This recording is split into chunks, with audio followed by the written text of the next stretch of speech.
Good afternoon, everyone. My name is Faulkner. I'm the Online Event Coordinator for Staff Development for Educators, and I'd like to thank you for joining us today for Extraordinary Results Require an Extraordinary Attitude with Principal Baruti Kafele. Before we start, there are a few things you should know. To allow for Principal Kafele to be heard clearly, we've placed all attendees on mute. Please use the window on the right-hand side of your screen throughout the webinar to ask any questions. These will be used for our Q&A period at the end of the presentation.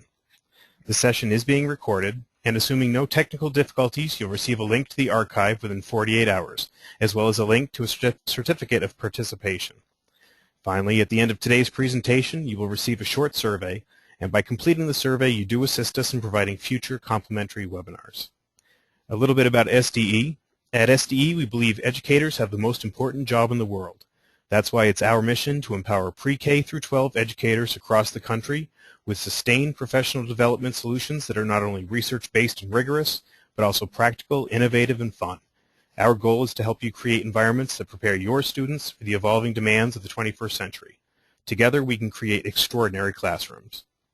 We're pleased to have Principal Baruti Kafele joining us for today's webinar.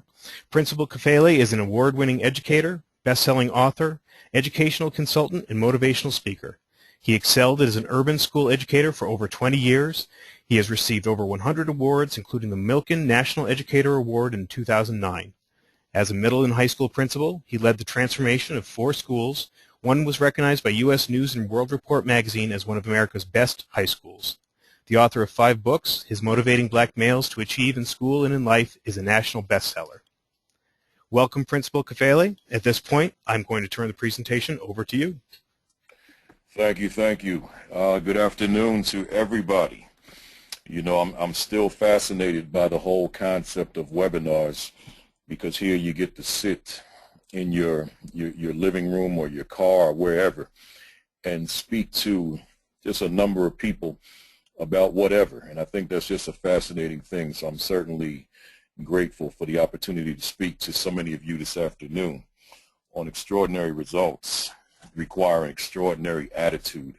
For any of you who have any familiarity with my work, have heard me, have read anything that I've written or about me, you know that at the core of what I do is attitude. I say that attitude is everything. And although I can kind of confine it to that, attitude is everything, I've got these 3 other everythings, but still attitude being right there at the core.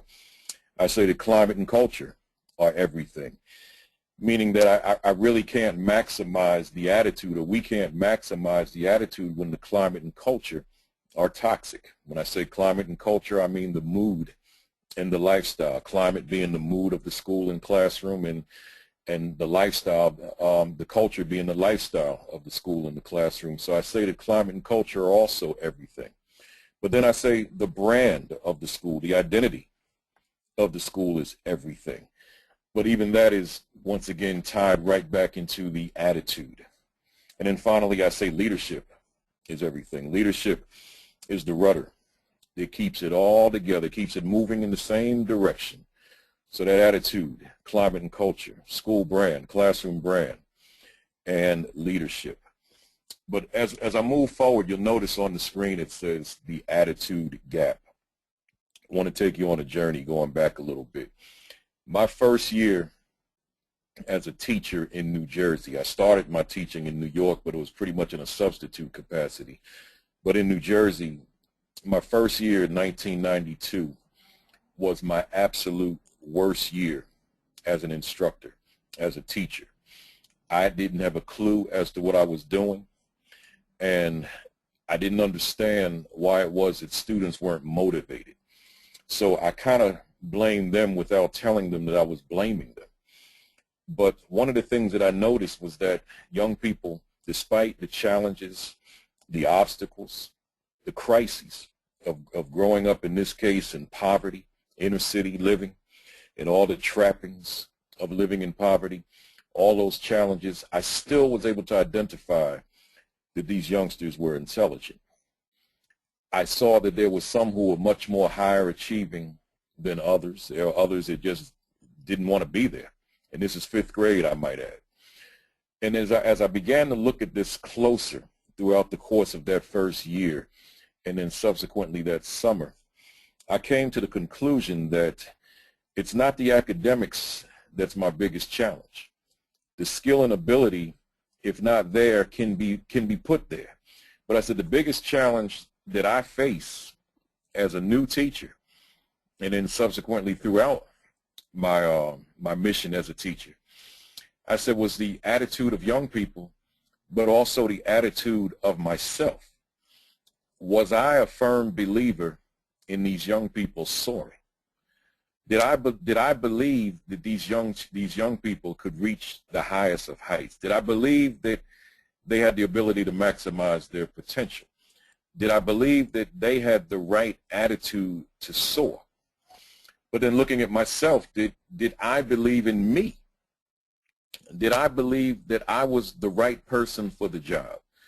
Did I believe that these young people had the right person in their classroom every day? Did I believe that I had what it took to inspire a youngster to have the willingness to soar? So as I had to grapple with those questions throughout the year and then throughout that summer, I came to the conclusion that the achievement gap was not my issue, as I thought it was going in. My issue was what I coined the attitude gap. And when I say the attitude gap, I'm saying the gap between those students who have the will to strive for academic excellence and those who do not. And the key words being will to strive. I'm not concerned about, and I wasn't concerned at that time about whether or not Jalil, I use as a generic name, Jalil had the ability to compute in mathematics, had the ability to read, had the ability to write. My concern was whether or not Jalil wanted to be able to compute. My concern was whether or not Jalil had the desire to read or to develop his ability to read. My concern was whether or not Jalil had the desire to write.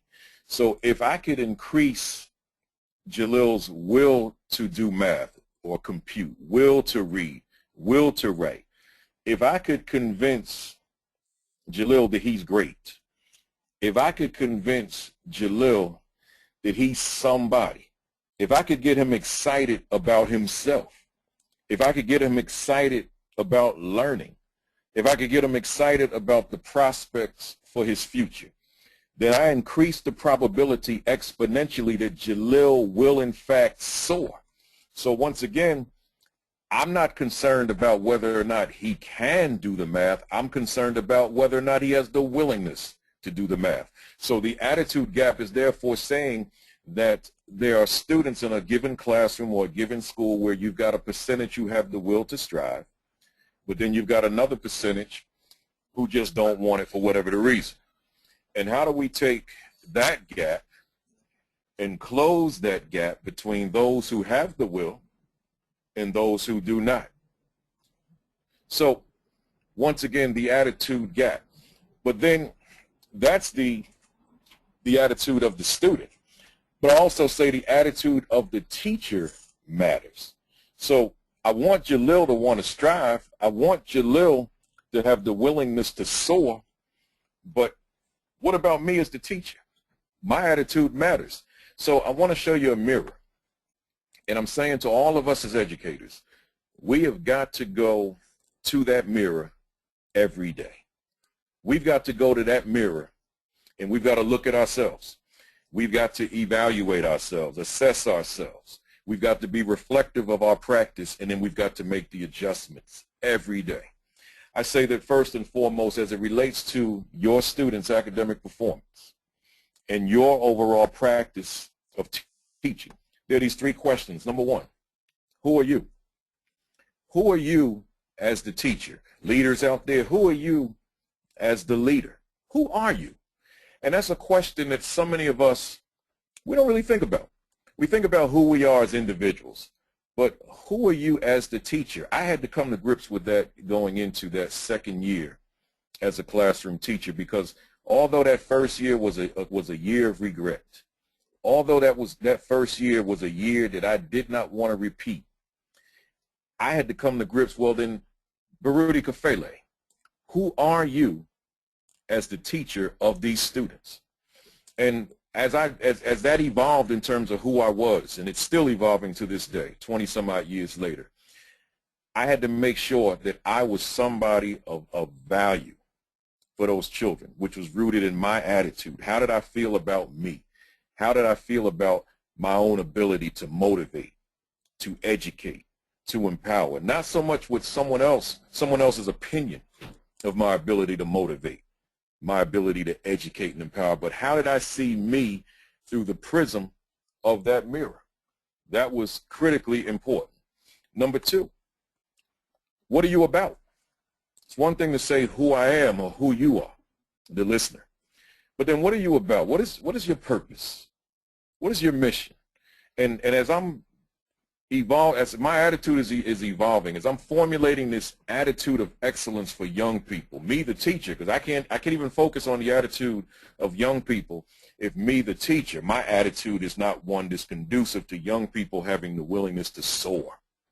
So in looking at myself, I had to ask myself that question, but I decided I'd ask myself that question every day for years. What are you about? And as you all know, I call myself Principal Kafele at this point, at this juncture. So I'm looking in the mirror and I'm saying, Principal Kafele, what are you about?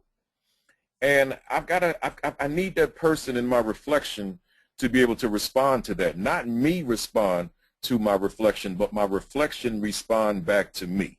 So now that's me not being able to lie to the person in my mirror, so to speak. So Principal Kafele, what are you about? So teacher listening to this webinar, looking in your own mirror, or leader looking into your own reflection within your mirror, what are you about as it relates to your students? What are you about as it relates to your practice of teaching? And then at that point, you're running the videotape, you're running the DVD and thinking about your entire day, from the time you drove into the parking lot until the moment you left that school. What was on your mind? What were you thinking? What was your attitude? And in terms of your purpose and your mission, was it consistent with your attitude? So your purpose drives everything you say. Your purpose drives everything you do. And your purpose becomes your mission. I always say that as teachers, it's one thing when we say that this is our job, this is our profession, this is our career, but it's something greater when we can say that this is our mission. I used to tell parents all the time before I was a full-time consultant, I'd say, I'm unemployed. I'd say that the open house every year, standing at the half-court line with 1,000 parents in the audience, and I'd say to them, I'm unemployed. I have no job. I have no career. I have no profession. I wake up to my mission. See, that was my attitude. And that mission is far greater than a job. It's far greater than a profession. It's far greater than a career. I'm waking up to my mission because, see, someone on a job, you can kind of put your hand up when you want them to stop and just tell them, stop. But that person on a mission, you can't stop them. A mission is something like a hurricane. It's something like a tornado. It's just going to keep coming. It's on a particular course or path, and it's just going to keep coming. We can't do anything about it. We can certainly take precautions, but we can't stop it. So I'm saying if I approach what I'm doing as a mission, you will not stop me. Nothing will stop me from ensuring that every child in that school is successful. Nothing will stop me. Nothing will stand in my path toward ensuring that every student in my classroom is successful. That's a mission orientation as opposed to just doing a job every day or engaging in one's employment or engaging in one's career or one's profession. This is a mission, and you can't stop that person on a mission. So I approached it as a mission, and that's all toward my attitude, an attitude which is a mission-oriented attitude. And then finally, as it relates to your students' academic performance and your overall practice of teaching, I'm asking the question, what is your most recent evidence? See, it's one thing for me to look in my own mirror. Principal Kafele, who are you? And the person in my mirror responds, you're Principal Kafele, but you're not ordinary at what you do. You're an extraordinary leader. Well, that sounds good. And I would certainly hope that my reflection could reinforce for me that I'm an extraordinary leader of young people and staff. That's where you want your principal to be, feeling capable of moving mountains. But then number two, Sounds good, Principal Kafele, but number two, what are you about? And maybe my reflection may say something like, you're about the business of ensuring that every student in the building is striving to achieve nothing less than excellence. And I say, okay, that sounds good. That sounds like a great purpose, a great mission. But then that third question, that's the deal breaker. That's the one that says, what is your most recent evidence? That's the one that says, prove who you said you are, prove what you said you're about. What did you do over the past 24 hours that confirms who you said you are and what you said you're about? And I always say to educators, if you can't come up with something substantive over the past 24 hours that you did in your classroom with your students to move those students that much closer to point B from point A, then I say then the day was probably a waste. We must be able to come up with some kind of evidence every 24-hour period that confirms who we say or think we are relative to our attitude of the teacher, relative to what we say we're about or who the reflection says we're about. Now, what's the concrete evidence? Because if we can't come up with something within that 24 hours, then that's really not a problem, because now it forces us to have to sit down and go through the reflection process. Why is it I don't have anything? We have to go through the assessment process. What is it that I need to change or adjust from yesterday? Because evidently yesterday's methods, yesterday's strategies did not work. And then we get to the adjustment. So therefore, I will make the necessary adjustment. For those of you out there who may be basketball fans, and I don't know how many of you are, obviously, but there was a game that was played on Saturday between the Golden State Warriors and the Los Angeles Clippers.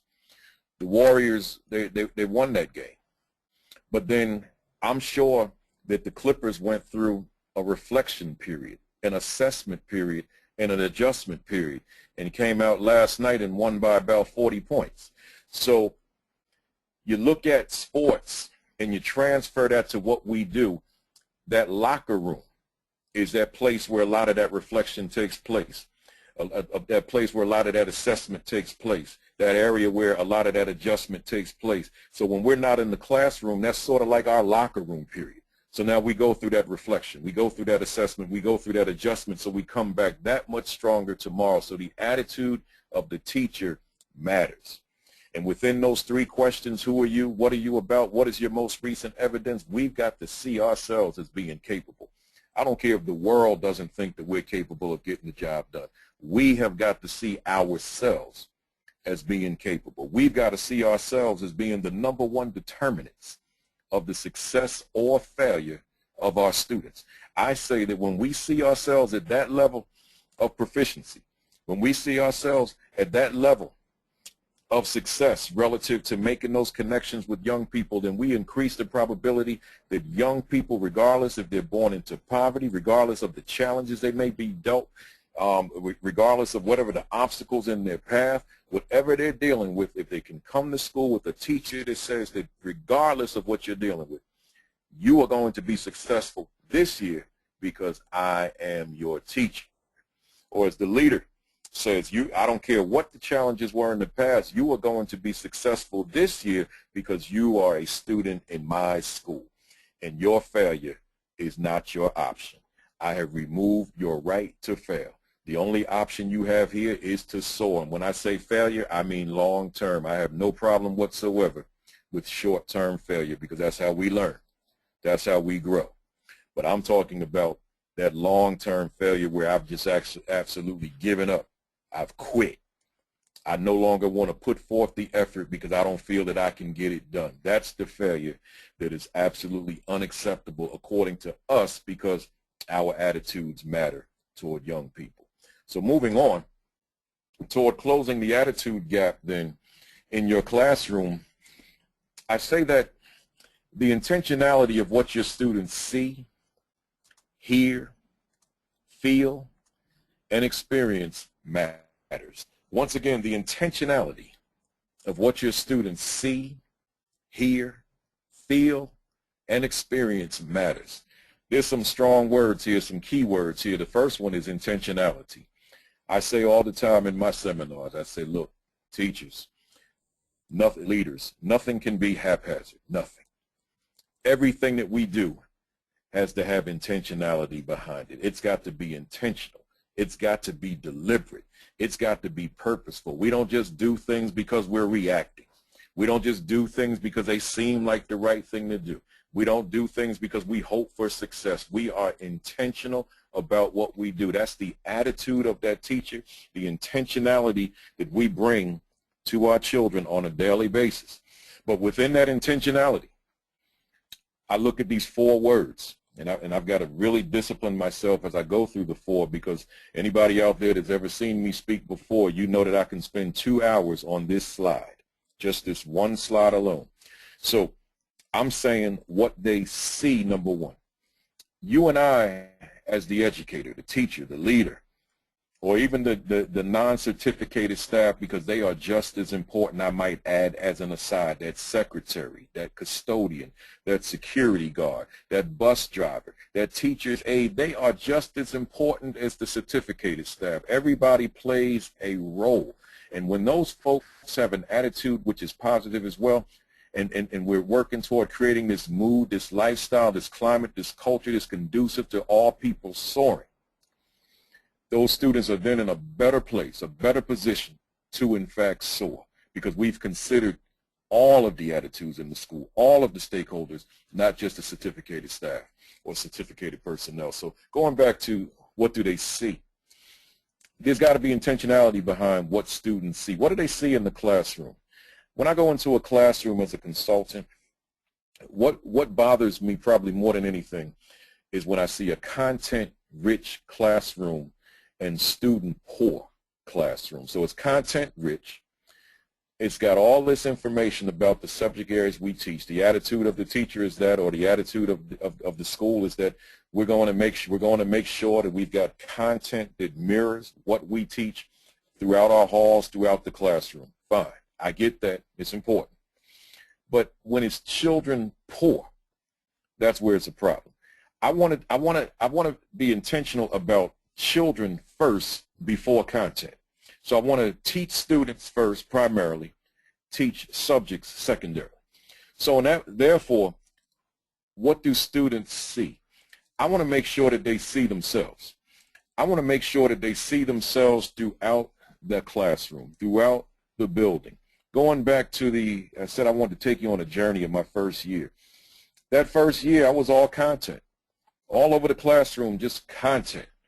But when I figured out by the end of that year, going into that summer, that I didn't teach content, I taught children. I taught content secondarily, then I transformed that classroom.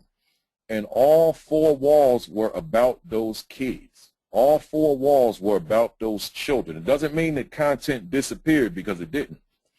But it meant that when those students looked on those walls, they saw reflections of themselves, because I decided that toward creating these extraordinary attitudes, I needed young people to see walls that reflected them. In other words, I wanted to use the wall space to celebrate them. I wanted to use the wall space to make them feel at home. I wanted the walls to serve as a magnet so that when they walked into the classroom, they felt like they were right at home. If their own bedrooms at home means something positive, then they felt they were in an extension of their bedroom, because there were all these excuses to celebrate them. Now, I could spend time talking about what those excuses are, but that would take up the entire webinar.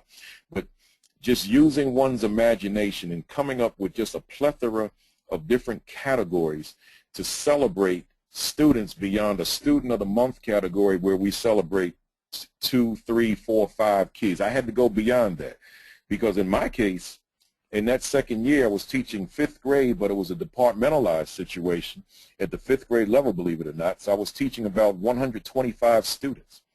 So I had to find a way to be able to celebrate all 125. And if I was only acknowledging the high achievers in a traditional student of the week or student of the month format, then a small percentage of them would be celebrated.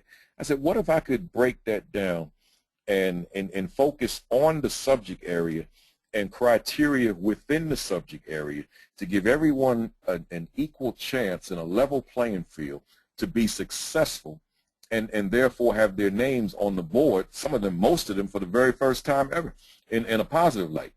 And using that as a springboard to so many other categories, just to look at a kid and to be able to celebrate that youngster by way of some kind of an accomplishment. It could be an accomplishment relative to assessments. It could be relative to homework. It could be relative to attendance, punctuality, behavior, you name it.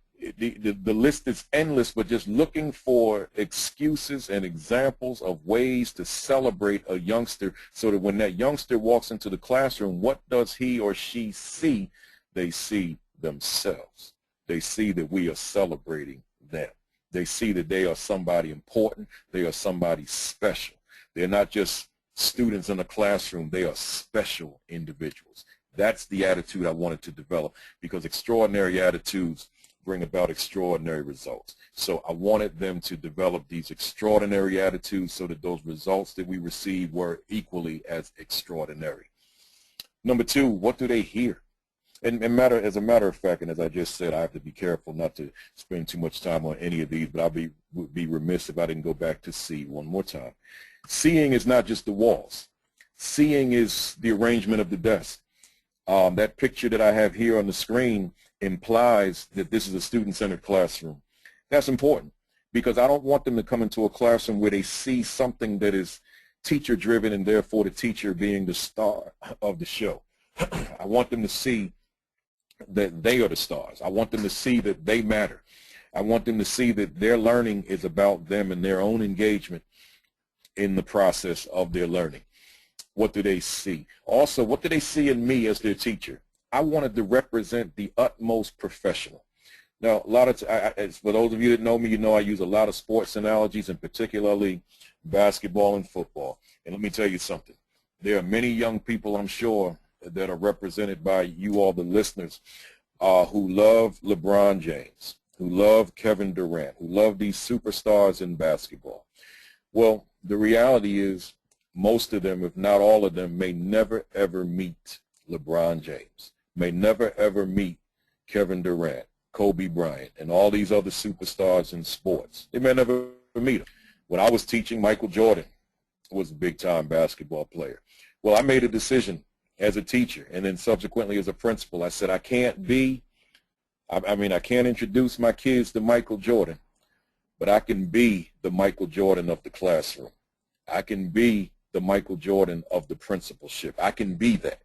So in being the Michael Jordan of the classroom, of a teacher, being the Michael Jordan of the school, of the principalship, that meant I was going to bring my best game to class every day. I was going to bring my best me to the school every day. So in terms of what they see, they're going to see a champion in me. So I'm saying to you all, the listeners, your kids have got to see a champion in you, a superstar in you, an MVP, most valuable player, in this case, most valuable teacher, most valuable principal in you. They are seeing the champion, the 5, 6 NBA championship finals rings on you. So they may not see LeBron, but fine. You may not see Michael Jordan. Fine, you'll see it in me. And that will include my appearance. See, if I'm going to be that superstar of the classroom, that superstar of the school relative to the principalship, then I've got to look the part. I've got to look like a winner. I've got to look exactly like what I'm trying to build or instill in my youngsters. So I'm going to come to school looking so professional every day.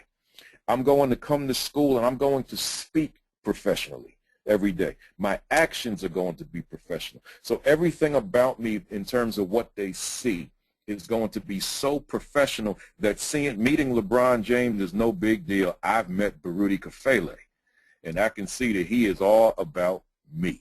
So with you, teacher, it's the same thing. They're meeting that superstar in you. But you being at that superstar level, it's all about your attitude. Extraordinary results require an extraordinary attitude. It's all about your attitude. I don't care who you are. I don't care about race and ethnicity and gender. It means nothing to me.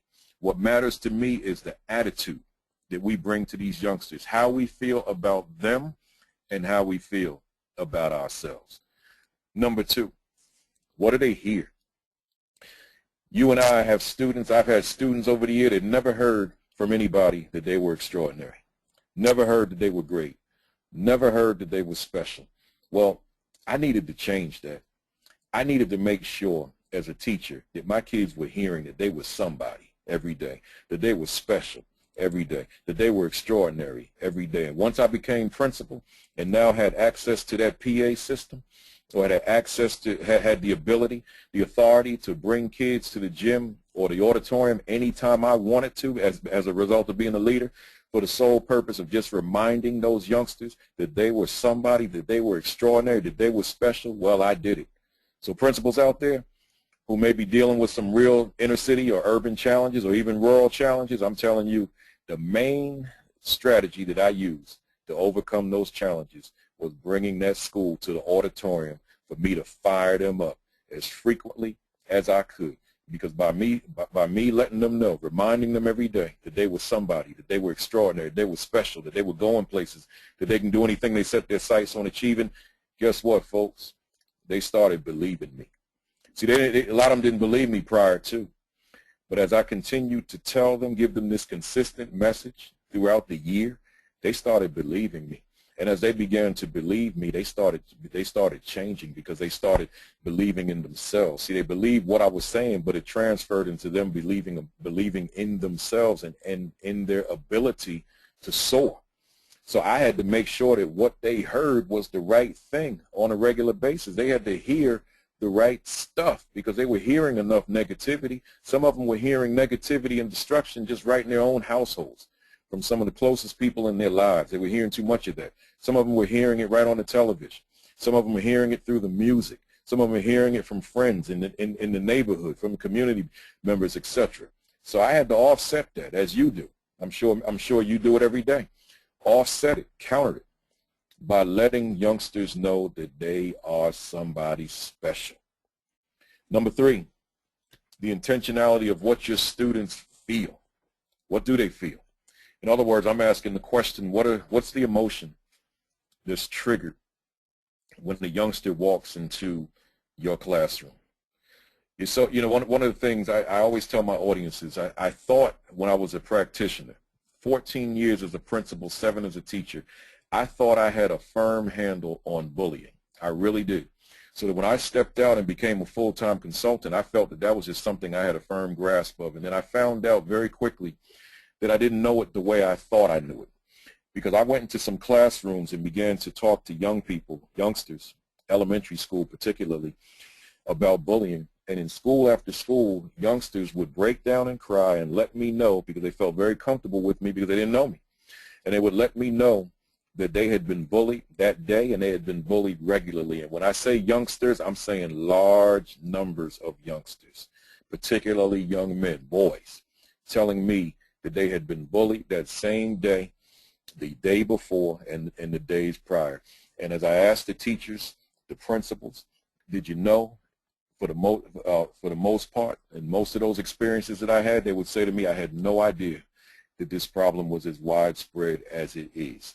In other words, kids are coming to school wearing masks, and youngsters understand the codes of the street. I don't care if they're from suburban neighborhoods, rural or urban neighborhoods. They understand the codes of the street, and a lot of times the code is no snitching.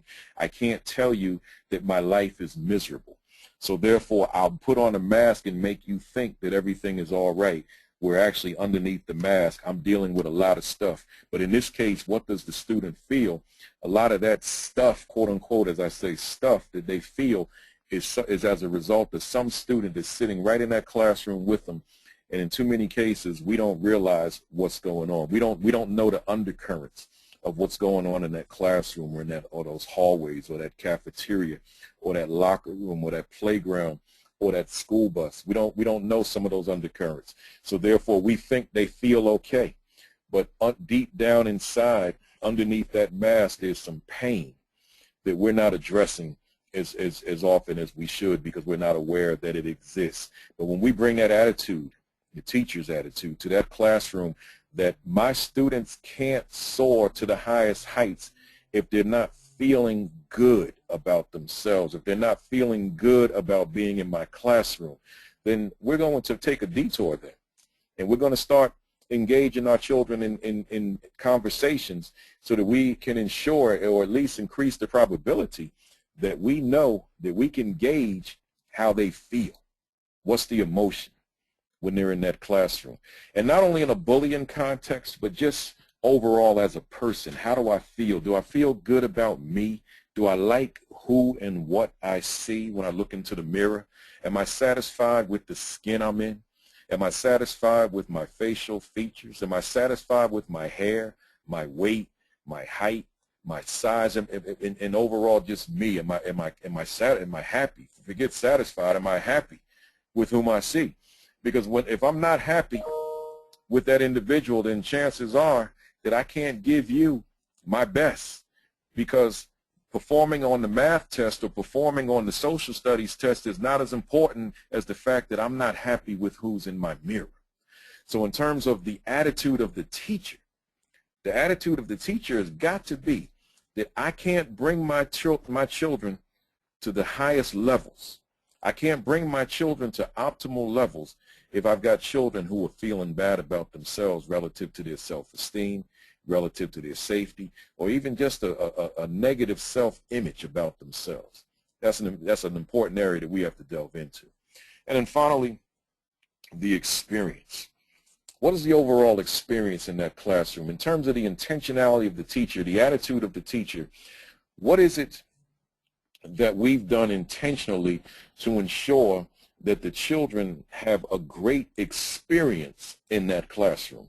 See, teaching and learning are the core of what we do, and that's obviously very important.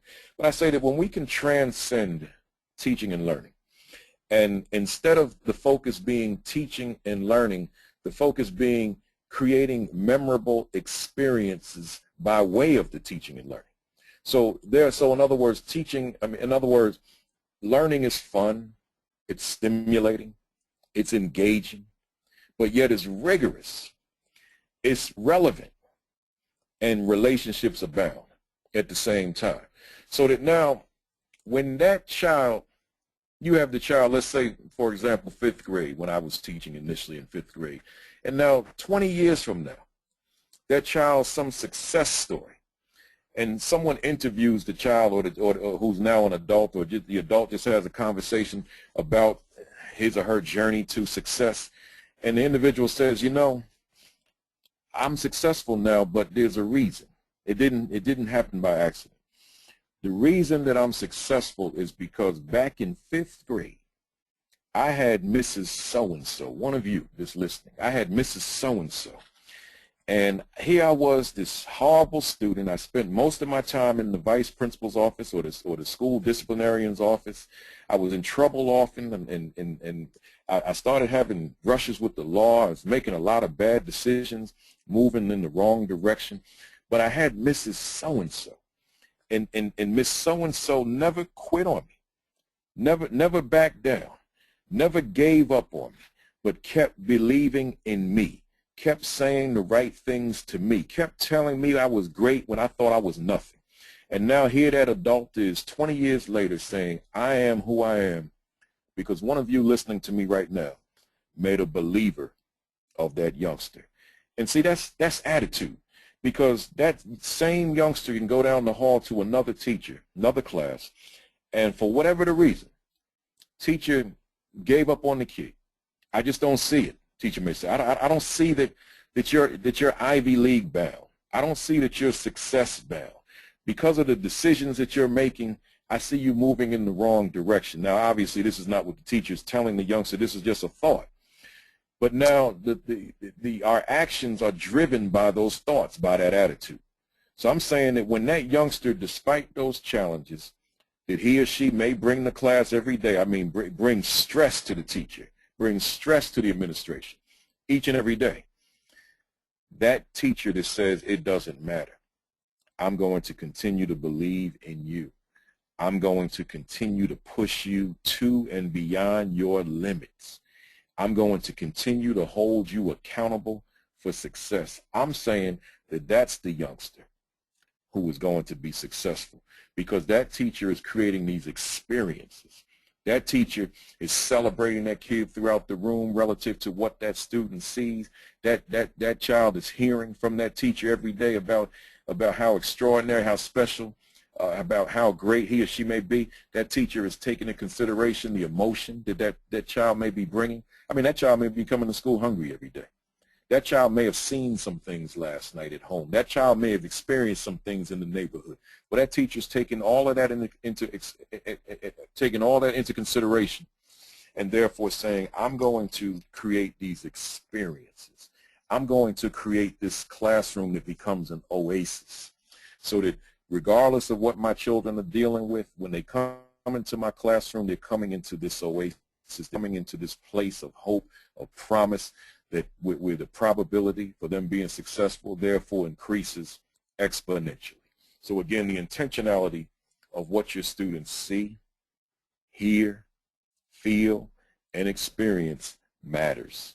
Let's move on. So the climate culture framework for closing the attitude gap. Over the years, I wanted to take this concept of the attitude gap and the concept of climate and culture and put it into a framework of 5 strands. And those strands are, we start off with the mirror always, because we're reflective. And we always want to go to that mirror and ensure that we're asking the question, who are you? What are you about? What is your most recent evidence? But at the same time, we're reflective, we assess, and then we make the necessary adjustments. We do that literally every day, so that the best us comes into that school, into that classroom literally every day. But then the strands, number 1, the environment for learning. It asks the question, do I provide them, meaning my students, with a learning environment of excellence? What does that overall environment look like? Number 2, our attitudes towards students, which asks the question, do I believe in them? Number 3, relationship with students, which asks the question, do I know them? Number 4, compassion for students, which asks the question, do I care about them? And then finally, number 5, relevance and instruction, which asks the question, do I realize who they are? Let's go to the second one, attitude towards students. Do I believe in them? I'm asking first and foremost, as the teacher, do I believe in my students? But asked differently, what do I believe about my students? Here I've got this class full of students. Perhaps I'm in a situation where I am challenged by the behaviors that my students bring to the classroom every day. So it's one thing, do I believe in them, but then looked at differently, what do I believe about them? Do I believe that despite what I'm dealing with right now today, that my students can still soar as a result of the work that I put in over a period of time? So do I believe in them, or what do I believe about them? But then asked even differently, what do I believe about myself? See, my attitude towards students is one thing, but my attitude toward myself is another thing. What do I believe about me? Do I believe, like, let's go back to my basketball analogy. Matter of fact, myself, Principal Kafele, I was typical. I wanted to grow up and be in the NBA one day. I wanted to be a professional basketball player. But the reality set in that wasn't in the cards for me. But then, as I told you a few minutes ago, I said, okay, I'll be the Michael Jordan of the principalship. That doesn't mean that I felt I was the best principal in America. It meant that in my mind, I was the best principal that I can be. So, but I had to look at me and examine me. What do I believe about myself? Do I really believe that I can transform a school? Do I really believe that I can take a low-performing school, a school that never met AYP, and make it into a national powerhouse? Do I really believe that I have the ability to do so? What do I believe about me?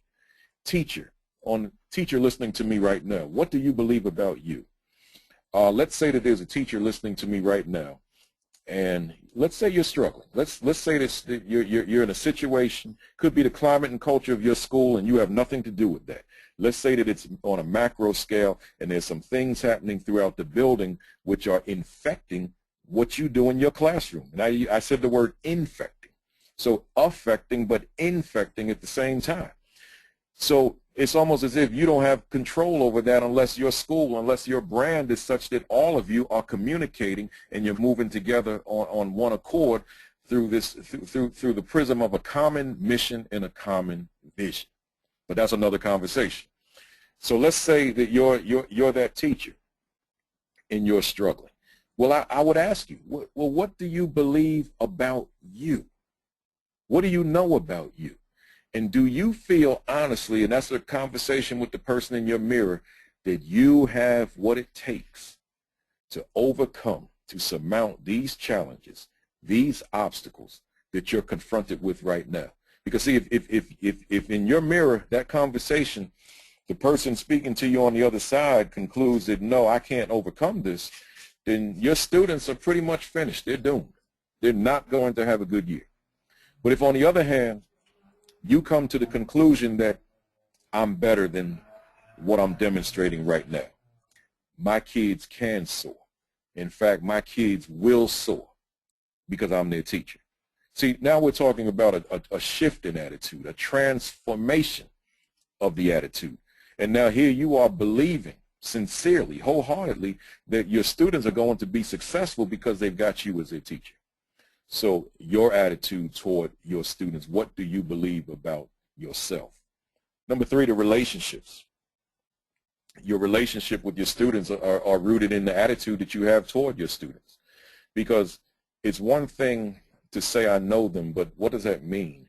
Does that mean that fraction of a student that sits in my classroom every day? Because if I know that student, I know his name, I know her, I know the name on the roster, I know the student because the student sits in the same seat every day. That doesn't mean you know the student, because one's attitude will determine to what extent I'm going to know that student. So for example, do I know their experiences and their realities? Do I know their challenges and obstacles? Do I know their needs and their interests? Do I know their goals and aspirations? Do I know what my children aspire to become beyond the typical things that they could become in terms of sports and entertainment? Do I know how they learn? In other words, once the word leaves my mouth, or once they look at the word on the board, do I know how they process it and make sense of it? Do I know how they learn, and therefore I differentiate the instruction that I deliver every day? Because my attitude says that in order for me to meet the needs of every student in my classroom, I've got to differentiate, because I've got 25 students and therefore almost practically 25 learning styles within my classroom. Have I taken that into consideration, how they learn? Do I know what keeps them inspired about learning? See, how do I learn at an optimal level if I'm not inspired about learning, which goes back to the definition of attitude gap relative to the will to strive. So do I know what keeps them inspired about learning and what keeps them motivated to want to learn over the course of a 10-month school year? So those are areas that I have to look at relative to my relationship with students, but rooted in my attitude toward them. Do I know their parents? Do I know their neighborhood? Because all of these, the parents, the neighborhood, the experiences and realities, challenges and obstacles, goals and aspirations, needs and interests, all impact a child's ability to learn in the first place, as you know. So therefore, I've got to make sure that I'm developing strong, solid, sincere relationships with my students. Crucial. Number 4, compassion for students. Do I care about them? And the real question is, do they perceive that I care about them? Because see, you and I, as I tell my audiences all the time, you and I, we can say to each other that we love our students, we care about our students, we're compassionate about our students, oh, we're crazy about our students. But if the student doesn't feel that way, and in many cases, just in terms of when I do small group things with students, and the students say to me, Principal Kafele, the teachers here don't care about us. And the teachers already told me that they love the kids. So the perception that the student has is what matters. So that's not the question whether or not you, the teacher, cares about your student. It's to say that whatever they perceive is what's real, because it's based on how they feel. So when I say, do I care about them, I'm saying, as teacher, have we demonstrated, or do they perceive that we appreciate them? Do they perceive that we like them? Do they perceive that we empathize with them? Do they perceive that we respect them?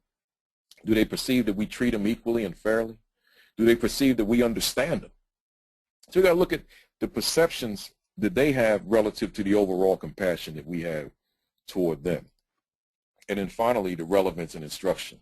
And this is a very lengthy discussion, which I'm going to kind of just encapsulate and say that I'm talking about in a situation where it requires us to be culturally responsive. So are we taking into consideration that maybe the class is multicultural? And if it is a multicultural class, or even has more than one race or ethnicity in the classroom, do we know the different groups beyond the ones that look like us? So if I'm a white teacher, for example, do I have an appreciation and understanding of the history and culture of the black students, of the Latino students, of the Asians, and whatever the case may be? If I'm a black teacher, do I have an appreciation and understanding of the history and culture of the other students within the classroom? If I'm a Latino teacher, the same thing. So I'm saying, as teacher, do I know my audience? See, as a speaker, which is what I do most of the time these days, I have to consider my audience. I can't be, because I did a presentation, let's say in Miami, with a school in Miami, it doesn't mean that that same presentation is going to fly up in Detroit. Or it doesn't imply that I can't conclude that that same presentation is going to fly down in Houston. I have to consider who's sitting in that audience. I have to consider the experiences that they've had in that school. I have to consider the challenges that they're grappling with in that school, and make sure that I don't, just because a presentation got a standing ovation in Miami, doesn't mean that it's going to work up in Detroit, or work over in Houston, or work in Little Rock, or work in St. Louis. I have to do an audience analysis. And I've got to know the needs and interests of my audience in that particular school district, or that particular school, or that particular conference, as best I can gauge, so that I bring the right presentation to that audience, and not assuming that because what happened in Miami is going to work down south, is going to work up north, because the needs are probably different. So I'm saying the same thing applies in this final strand of relevance and instruction. We have to consider who's in the classroom and meet the needs, whether they be cultural or whatever, but meeting the needs of everybody that sits in that classroom. Now I'm looking at my watch, and I see that I've almost spoken a whole hour.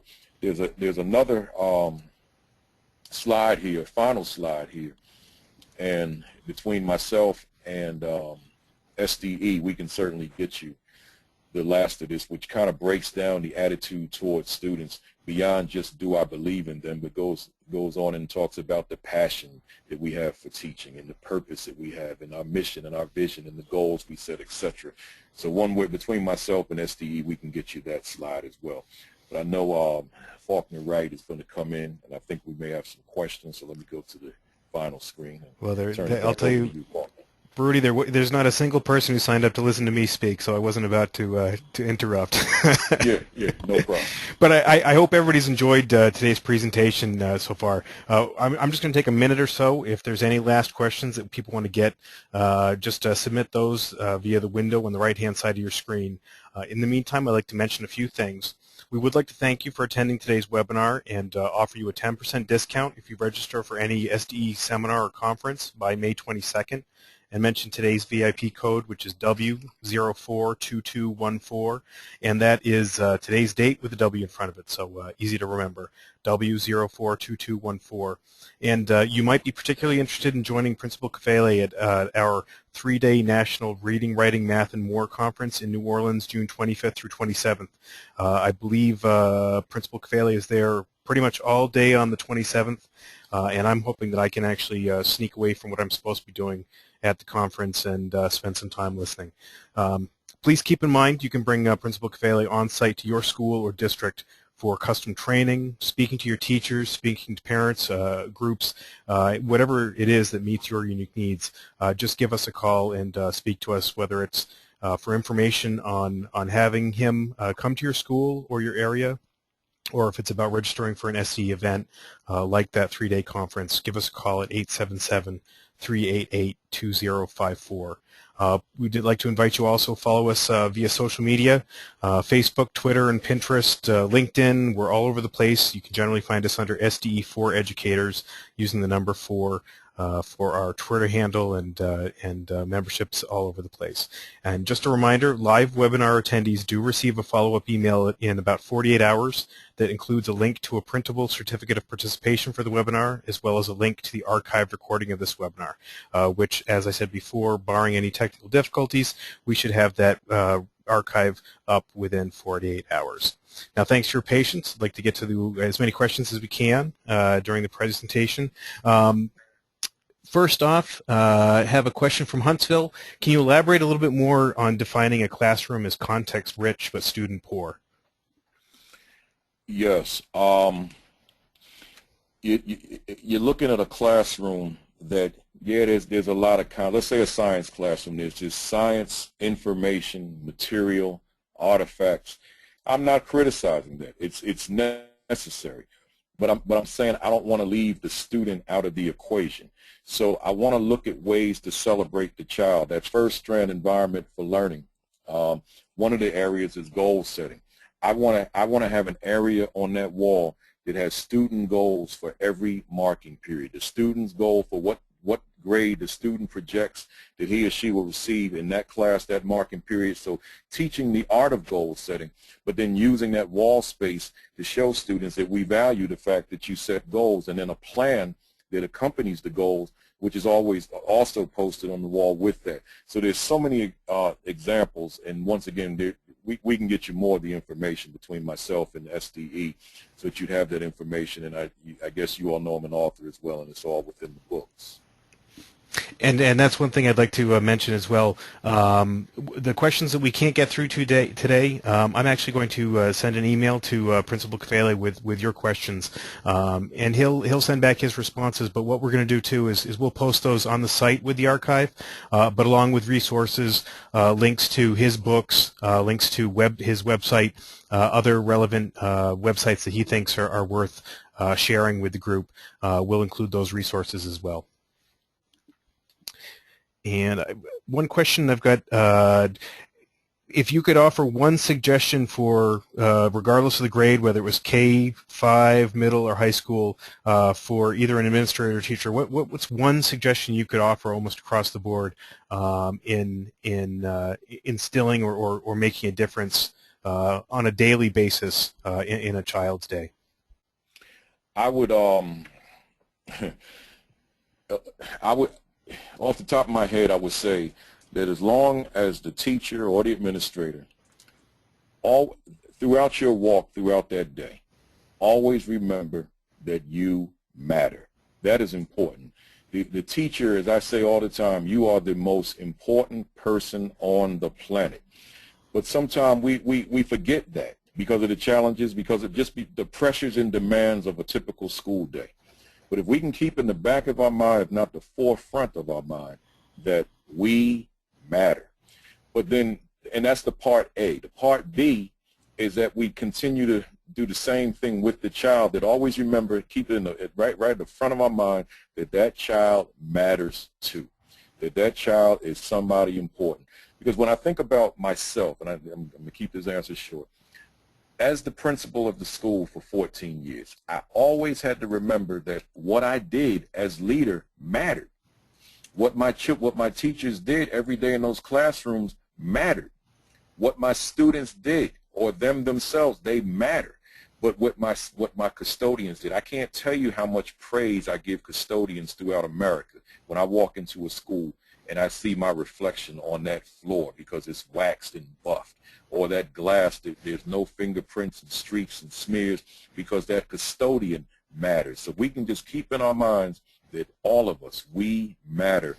It raises the probability for success. I think we've probably got time to squeeze one more in here. Question from Virginia. Do you create time for students and teachers to be able to form personalized relationships, such as advisory time? What would that look like in your school? You know, it varies with the schedule, with the pressures, with the demands of that district in terms of where it is relative to achievement. But the question comes up often, and I always remind teachers. I say it's not so much. I said don't look at the relationship component as an add-on. Look at it as being an organic part of what we do. So I'm the teacher. I've got a curriculum I've got to teach. I've got to get students prepared for all the things I got to prepare them for, which includes the pressure of a state test. I get all that.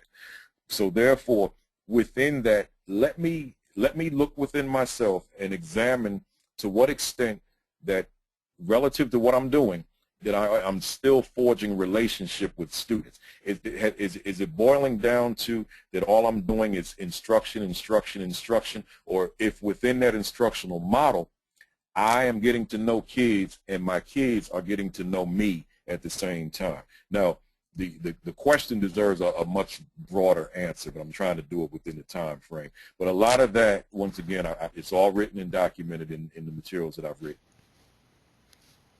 Excellent. It looks like we actually are probably pushing a little bit over time. If we didn't get to your question, we'll be posting those questions and answers with the webinar archive, as I said, and links to that. Once we have those up, we'll post that on Facebook, Twitter, and LinkedIn. Again, I hope you enjoyed the presentation. Hope you have a great day. I'd like to thank Principal Kafele for joining us, and I hope we can do this again. And I hope everybody has a chance to join us, if not in June in New Orleans, but at a future event. And we appreciate your time spent with us today. Thanks, everybody. You have a great afternoon or evening. Thank you.